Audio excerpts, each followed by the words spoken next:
procedural change. That is a substantive change.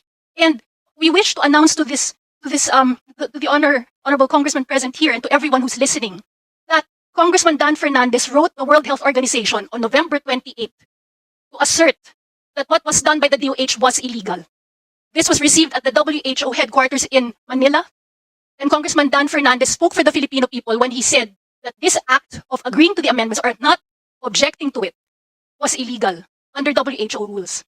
Lunas Pilipinas backed up Congressman Fernandez's letter to the WHO. We sent a letter on behalf of the Filipino people. If the DOH is not willing to stand up for the rights of the Filipino people, there are people like Congressman Fernandez and the honorable congressman here in this room who will. And there are Filipino people who are sick and tired of how the DOH has let us down, has refused to admit that people are dying, turning a blind eye to the people who are getting sick, turbo cancers, myocarditis, children who are suddenly sick as if they are 60, 70-year-old people. Your honors, we have seen the cavalier attitude of the DOH here over the past 5 hearings. They don't care. We look into their eyes, there does not seem to be any sympathy for the people who have died, for the people who are now physically disabled because of these vaccines. Attorney Lat, you still have words, no? But I'd like to ask you, when you wrote a letter to the WHO, what was the answer given to you? There was no answer, Congressman Abante. There's no answer. Hindi kayo pinansin. It was received. We were It able was to confirm received, that it was but received. there was no answer. There was no answer. I just want to put on record, Mr. Chair, that there's no answer given. Now, if, for example, the DOH would, in a way, support you on this, you think it will help? With all due respect, I think it's too late because according to the rules, any amendments, any objections to the amendment should have been made by December 1, 2023. Okay, now perhaps in the current situation right now, it will not be too late because the Bureau of Quarantine of the Department of Health made a heightened alert over flirt. I'd like to find out from the DOH, is this one of the amendments given by the WHO or the treaty given by that you should declare heightened alert, that you are just obeying the WHO treaty on this? DOH. And before Heightened alert. I would like to find out where you got the word heightened alert. Yes. What is this a precursor of another lockdown? Because it's heightened alert. Yes, before you answer, no, in addition to that, kung mapapansin mo lahat ng mga pronouncement ng WHO at Tedros, sinasabi, prepare for the next pandemic. Sinabi ni Biden, prepare for the next pandemic. Ito naman, Pilipinas, heightened alert, prepare for the worst. Are you conditioning the minds of the Filipinos to be prepared on something? Kaya nakakaano. Sige, si Sir, ano pang pangalan nila? Can you state your name? Dr. Gilberto Feliciano, representing po yung DOH Bureau of Quarantine. Sige, paano nyo naano itong heightened alert na ito? Anong batayan ng Bureau of Quarantine on the heightened alert status? Actually, sir, that is dapat for our stations to be alerted. Siyempre, our mandate as a bureau. Di ba yung heightened alert na yan, nagbibigay ng takot sa mga tao yan? Sir, dapat kasi yan yung that is supposed to be given to our stations from the NCR, the whole of the Philippines, in all our international airports and seaports, because that is our mandate that we should look for and prevent the entry of other of all diseases that can be carried on. Ito, singit na ako. Because of this kind of, news, no? Tingnan mo, ang dami sa atin mga naka-face mask. Takot na eh. Yan, ibig sa Dagupan, nag-declare na sila doon na mag-face mask na. Oh, what's next? Takot na naman tayo lahat? Face mask na naman tayo lahat? O tapos, lockdown na naman tayo? O pag hindi ka vaccinated ng another vaccine na i-order ng WH, i-impose sa atin, i-mandate sa atin, hindi ka na naman makakalabas. That's what you want to happen again to all of us. Kailangan kumilis po tayo, mga kasama. Sige, Congressman, Chairman. Yeah. I just would like to ask the Bureau of Quarantine. So, what was the basis of the heightened alert? Because, look, you're not actually preparing the people for the worst, but you're actually causing people to fear. Pwede naman magkaroon kayo ng screening and na hindi kayo dideclare ng heightened alert. Kaya ang tanong ko, is that a precursor to later on lockdown natin tong ating bansa because of that? Saan nyo nakuha ito? Is this one of the agreements made in the World Organization that whenever a new COVID virus comes in, that the country should once and for all begin to say heightened alert? Saan nyo nakuha ito? Your Honor, as the order was directed to Who ordered? Who ordered? our director, Director Sino Salcedo. director nyo? Director Salcedo po. He's a doctor, right? Yes po. Okay. So, anong order niya? This is ordered to all station chiefs that are manning both all international airports and seaports. That directive was for them, and a copy was made to the Department of Health. Unfortunately, we do not know who leaked that out because that is primarily because our mandate is to watch for You incoming. still have work. Yun ang problema sa Pilipinas. Palagi may naglilik. Ano? Now, I just would like to find out, who advised your director to order heightened alert? Kasi sir, mandate naman talaga po namin yan. We are Plano always nyo, plano nyo. out in the lookout for any, aside for, not only for COVID, but also for other diseases that can potentially come in. Now, the heightened alert, we have the data because primarily we are looking at, we do not want to increase the number of Sir, anong naging basis niyo? Kasi nabasa ko rin sa mga different news, ano? Meron din sa Amerika, meron din sa Europe, meron naman sila X-disease, meron naman sila iba-ibang mga ilalabas na naman na hindi mo malaman kung saan nanggagaling yung barometer nila on trying to say that there is a flirt virus that come out. Tapos, meron din sa kanilang iba namang klase ng virus that come out as well. Para bang nagiging nagiging, what do you call that? To sow fear to the community, kailangan sabi mo may virus na nandiyan sa labas. So, ano naging barometer nyo para to say na meron nga ganitong flirt? Di ba? Okay. So yung database na we are getting from is actually also from World Health Organization. So, galing din sa WHO. The numbers. Yes. Ayan. At least Because then, Your Honors, as we said, we are looking at as our mandate to protect our country for incoming diseases. We would like to emphasize that in order to really be prepared in all to prevent the further lockdowns or any other excessive use of Okay. Congressman Acop, you have the floor. Director, siguro naman meron kayong protocol or criteria when you have to declare heightened alert or high alert or whatever. Kasi, pag pinakikinggan ko po kayo doon sa heightened alert, ibig sabihin, alert na kayo. Di po ba? Otherwise, you wouldn't heighten the alert. Tama? yes po. O, ano po yung kondisyon na naka-alert tayo? Kasi dapat may criteria yan di ba?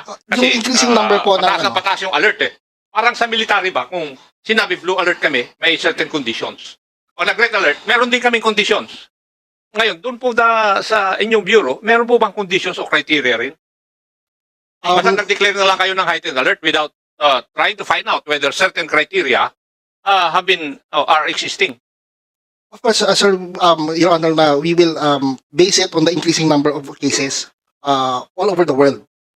Now, Not basically number of cases in our country. Why use the data for the whole world? kasi po ang mandate namin po, Your Honor, is that No, hindi po nyo sinasagot yung tanong ko po Why should you base your decision on a data for the whole world when in fact it would only affect, your decision would only affect our country? yes, Your Honor, because our mandate is to protect our country from incoming diseases. Yeah, I agree. Pero ang tinatanong ko nga is, ano yung mga criteria for you para mag-declare na on alert tayo? Ngayon sinabi nyo sa dyaryo, heightened alert tayo. Kasi kami, sa organization na pinanggalingan ko, pag nag-declare kami ng blue alert, there are certain conditions present. Pag nag-declare kami ng red alert, there are certain conditions present. Sa inyo bang bureau, wala po yun? Or you just, because of the data or because of the order of WHO, mag-declare kayo ng heightened alert? Your Honor, we always base it on data. That we, Which data are you referring to? The data of the increased number of cases. How many over- cases do we have in the Philippines right now? Yes. How many cases do we have in the Philippines right now? I have no data on the Wala pala kayong because data. this is How would you- we're Bakit speaking heightened of alert yan? international data. But for the Philippines, I have no data on. Please, Congressman Acop, please stay. Please stay. We need you here. We need you Mr. Chair, here. if I may add, I think that's No, you have to answer rightly, you are the representative of the, ano ba to, sa Bureau of Quarantine. But Bureau of the other Quarantine kayo. Department of Health, Dapat kasi another sasagot nyo. bureau, Well, wait. We need to invite in the next hearing, we will be inviting the Director of Ferdinand Salcedo. The COMSEC is hereby directed. Cool ka muna, Congressman Acop. Alam ko, mahigit na ulo mo. Mr. Chair, we are just circling around, so why don't we just continue this discussion? We suspend the session right now. We invite the others to also be here. Because right now we only have directors here. O sige, okay. Oh. In the next hearing, we will be inviting over the heads of the different We'd like to departments. invite the head of the Bureau of Quarantine. Yeah. But before that, siguro, si Congressman Sia, Jong, you wanted to ask questions pa? Yeah, but Before, actually, we, I wanted Miss Clark to respond because I believe her inputs would really benefit this committee insofar as our understanding whether these agreements or treaties, whatever you call it, might be beneficial to our country and without surrendering our sovereign rights to a foreign entity. siguro better to ask yung ating ano. Yes. Kasi yung, actually, ang pinaka-resolution natin is the excess debts eh. At alam natin at almost 297,000, noong time na pinal ko yung resolution, yung sobrang namatay na hindi alam ang kadahilanan. So, we wanted also to ask yung mga proponent dati nung sila, sino yun, Sally? How many excess debts are already recorded by the PSA? I have a presentation we could show. I've been monitoring the deaths reported by the PSA covering 2021, 2022, and now 2023. We can, Ilang minutes yan? How many minutes? if we have cumulative deaths up until No, I mean, how many minutes is your presentation? only 6 slides, very quick. Okay, sige, go ahead. Yeah, just to give an image of what's happening. I'd like to update on the latest excess deaths in the Philippines.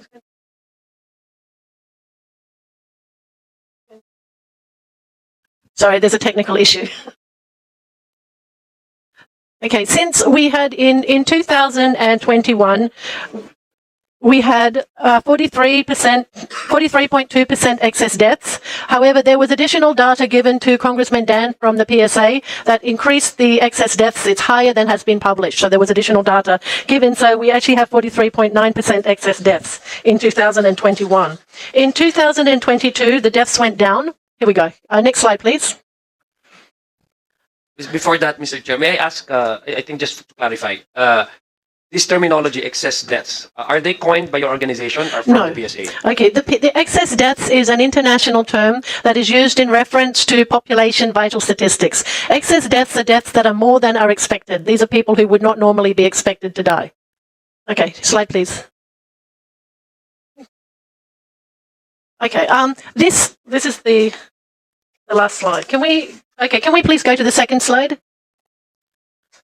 Okay, this is just very quickly, this is our birth data, and it starts at the top from 2019, and it shows that we have had a loss of babies every single year since the pandemic has started. So 2019 was our last normal birth year. And the last line at the bottom is 2023, and we can see that our births are even lower this year. Next slide, please. Okay, this slide is showing a cumulative loss of births since 2000 up to 2023 in the current data. The baseline is the 2015 to 2019 annual data. And if we look at this figure up to September of 2023, because the data is not complete after that, we have lost nearly 1 million Filipino babies who have not been born over the pandemic years. Next slide, please. This is the death data. The very big spike are the deaths in 2021, which started in March of 2021, immediately consecutive with the start of the vaccine rollout. And the very big spike in deaths that we see in July and August is actually consecutive with the rollout of the Janssen vaccines. There was a big spike in deaths exactly concurrent with that. So 2022, we had lower deaths, but the deaths were still higher than 2020 by around 8 to 9%. 2023, our data is still incomplete, but the deaths in 2023 are already nearly 10% higher than 2022. So a 10% excess deaths would be considered a black swan event. You would not expect that. But we have had consecutive years of excess deaths since 2021. And next slide. The next slide, I've done the same as what I did with the births, and I've plotted the baseline of 2019 to 2015 to 2019 to show the cumulative excess deaths, and we have nearly 500,000 excess deaths up to September 2023. And that's my presentation. So the point of my presentation is that excess deaths started in March of 2021. They are continuing to the present, and the PSA data is still incomplete for 2023. Ms. Clark, Yes, do you believe, therefore, that those excess deaths are the result of the pandemic? absolutely, yes. And most of them are the result of the vaccine? Many of them will be due to the vaccines, particularly the spike. You will have excess deaths also contributed by increase in poverty, loss of livelihood, loss of hope. The vaccines are the major contributor. And do you have individual data of them as far as the vaccine or the pandemic is concerned? So what do you mean, individual data of people? Well, of those deaths, for example, Yes. do you have those individual data on them? Individual persons data. Yes. We only have some case studies that I was able to get from the US VAERS system, where there was a description of people who died and their story and what happened to them after vaccination, and most of them died within 1 to 2 days post-injection, and following very similar case studies or case histories to when they died. Is the PSA here? We have invited the PSA. The FDA is the one that has the adverse reaction reports. Nandito ba ang PSA? Ano PSA? FDA lang. FDA ito. Yan, FDA. Doon sa adverse effect after immunization. So, in the last hearing ata natin, we have like 13,000. Yung, am I correct? 13,000. Sino ang FDA dito? Asan FDA? Ito, FDA. Yan dito, FDA. Si Director Serunay. Ma'am, in the last hearing, parang, well, I don't recall kung kailan po. Pero, we have like 13,000 na, ano ba yan? Or 113,000. 113,000 reports of Yun. adverse reactions. Yes, 113,000 adverse reaction after immunization. So, ano na pong record ninyo?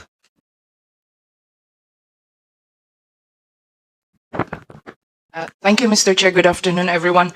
For our December report, it's correct. It's 166,000 total number of reports. This is our report since December of 2023. And that's the pandemic, no? During the pandemic, right? After immunization.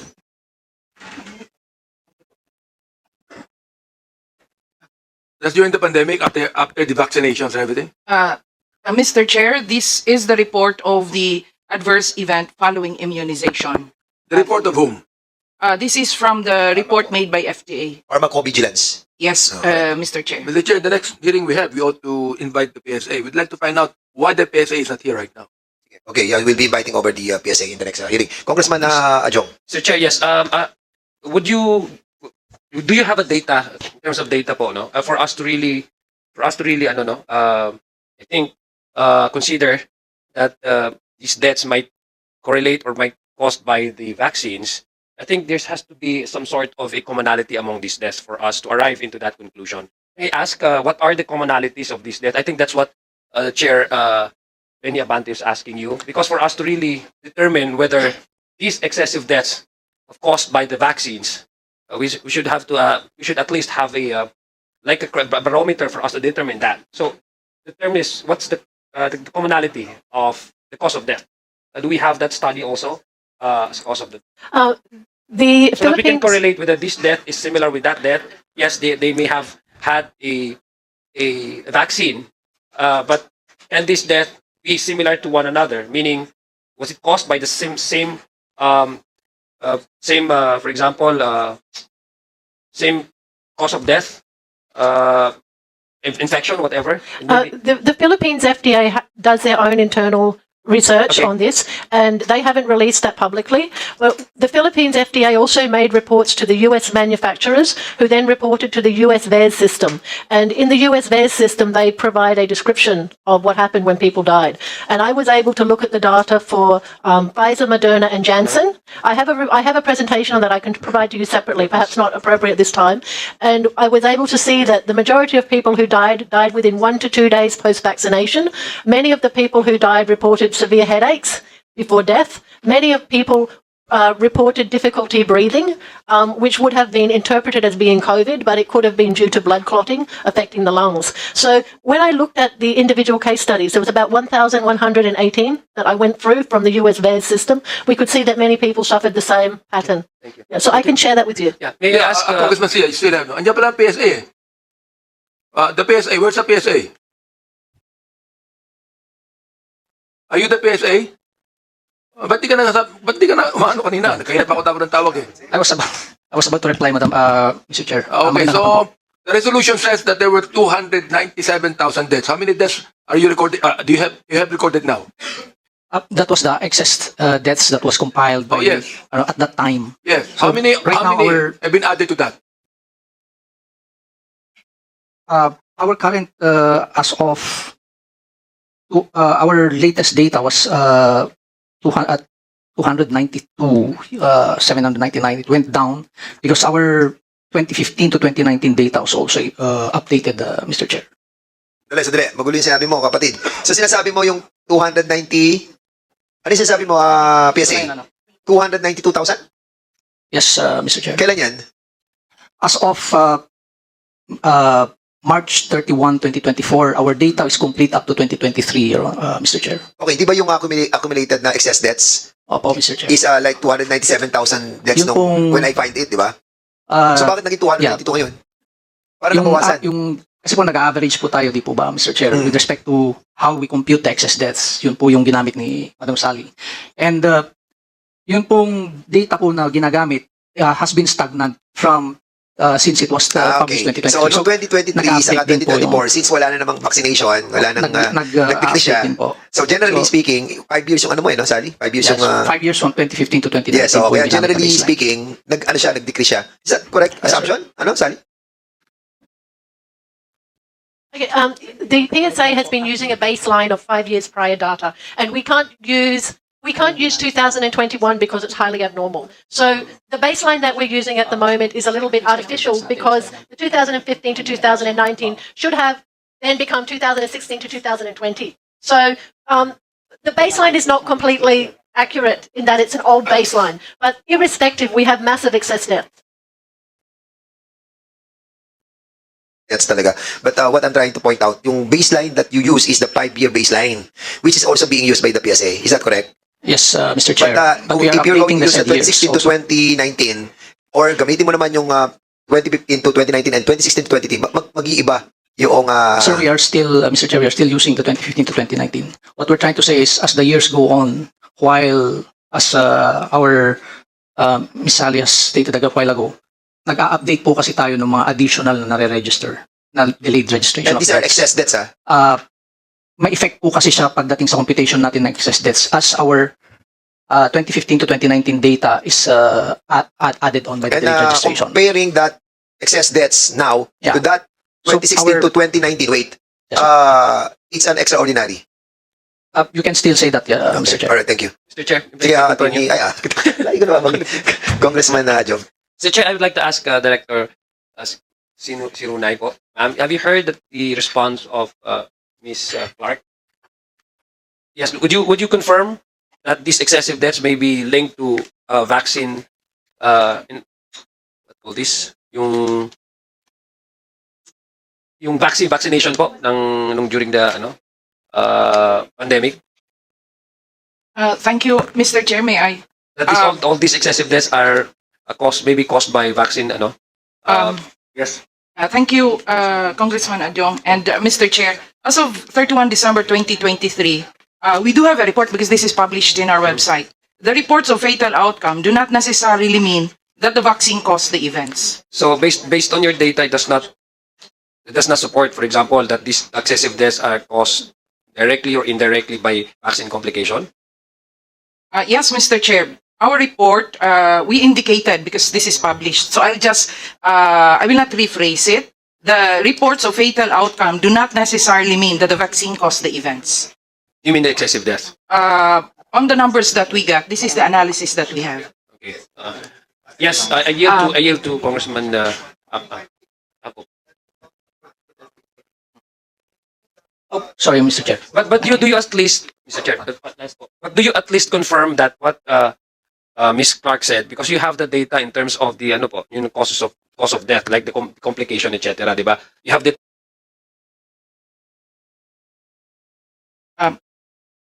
Mr. Chair, Go ahead. Honorable Congressman Adjong, as of 31 December 2023, we have 2,864 reports of fatal events. Ito po yung nasa report namin. but even the cause of death, do you also document that? We do have. Our report, it's quite extensive. This Uh-huh. is a thick copy and it is available on our website. So meaning to say you have already established common causes of death. Of this excessive death. Kasi yun lang pong gusto ko malaman, Mr. Chair. May I, Mr. Go Chair? ahead, go ahead. I will just read the report. Underlying conditions or pre-existing medical conditions causing fatal events are usually coincidental on the use of the vaccine. It is expected that reports of fatal events will rise as the vaccination program covers more people, including those with undiagnosed illness, underlying comorbidities, and pre-existing medical conditions. Mr. Chair, may I request Director 09 to please submit to the committee their findings so that we can also examine and then correlate that with the findings that we have from Ms. Clark, Mr. Chair. And now I yield to Yes, before I recognize Congressman Akop, sige, Yes, please. Miss Sally Clark, you're raising your hand. Thank you. So the report that is being presented here is the FDA report. They provided first weekly, then monthly, and then quarterly reports. That is what's being referred to here. Those reports don't give causes of death, and they also claim that although there were mild side effects that are attributed to the vaccines, any serious side effects are considered coincidental. So there is no acknowledgement of any deaths officially related to COVID-19 vaccination. However, in 2020, the death rate amongst all age groups, nearly all age groups, went down. In the deaths went up in all age groups that were vaccinated. There was a increase in deaths. Department of Health has officially told us that people died because they could not access medical care.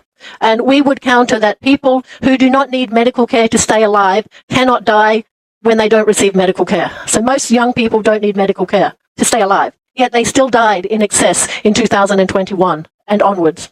So we would counter there doesn't seem to be any other rational explanation, and the deaths were temporarily linked following the start of vaccine rollout. We didn't have a famine, we didn't have any other diseases, we didn't have a major typhoon. What's the explanation? Actually, we have established already that in the previous hearings that yung excess deaths due to vaccination, there are those that because of the vaccines. As a matter of fact, ay merong adverse effect after immunization na 113,000. And yung serious is 2,000 plus, di ba? Na fatal. Mr. Chair. And that's the reason why the chair believes that there is really a correlation between these two. Anyway, Congressman, before we recognize Congressman Akop, sige. I think ang nakakabahala lang po, Mr. Chair, ang nakakabahala lang po are those pharmaceutical companies provided us the vaccines before the vaccination rollout. Meron talaga dun sa agreement na ka-indicate that they cannot be sued. So I mean that's something that we should worry about. Yeah, I think In the Article first 17. place. Diba? And if there is really an excessive death, no, and agreed upon between our three good resource persons, I think na-establish natin that in the previous years prior to the pandemic, hindi ganun karami yung namamatay. And here comes the pandemic, nagka-roll out. So there has to be some sort of a correlation. Why would a pharmaceutical company insist on not being sued if there will be injuries or fatalities that may come after as a result of that? So I think that's how, I think the position of, position ko is I think you should dig deeper man, no? Kung ano po talaga yung ano. It's a paradigm shift maybe for our government and for the FDA. Anong nangyaring problem before I recognize Congressman Akop? Sorry, Congressman, with your indulgence, no? We've been a part of that mistake because we approved that the law that mandate the pharmaceutical to be responsible, and now we learned from that mistake, and that's the reason why we are so serious about finding out those amendments. Kasi nga natuto na tayo eh. Dapat ganun ang gawin natin. From that mistake, moving forward, makuha natin, matukorek natin yung mga pagkakamali. Before I recognize Congressman Akop, attorney, can you kindly Aaron, Aaron Sobilon from Lunas, Pilipinas. Your Honor, I think the resource person from FDA is working under the presumption of regularity. We cannot use the same model here because we're talking about an experimental vaccine. So the presumption is always to be, it is correlated to the experimental medicine, not the other way around. You can apply that on certain medicines that have clinical studies of efficacy. When you talk about experimental vaccine, the presumption should always be on the negative side, that it is related to that. So that's a working model. You're using a wrong model because the presumption should be different. Since we're talking about something experimental, not known, we will always look for something that is negative, and we will associate that to that experimental vaccine. And as a matter of fact, hindi nga siya safe and effective eh. Yes, Your Honor. But the problem is, we've been a part of the problem also. But we will learn from that. Okay, Congressman. Your Honor, sorry, in addition, just a short one. Sige, go ahead. In addition to that, since we are talking about experimental vaccine, the Congress has the wisdom to include in RA 11525 a monitoring system for 2 years after vaccination, which the agencies of the government failed to do. They did not monitor it. They only established the national No, we have a mechanism on that, Attorney Aaron.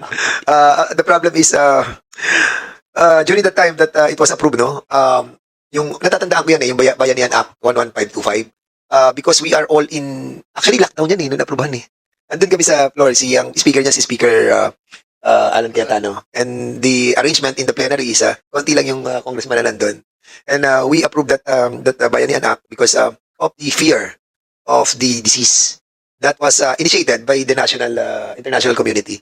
Yung fear, di ba? Natakot tayo lahat and then suddenly yun. But of course, ang hirap din pong sabihin itong mga sinasabi natin because wala tayong concrete na mga evidences to support this. But of course, you can correlate, di ba? Anyway, Congressman Acop, now you have the floor. Siguro, ito na magiging last before we suspend. Yes, Mr. Chair. I hope it will not add to my confusion. FDA, ano po yung total number of deaths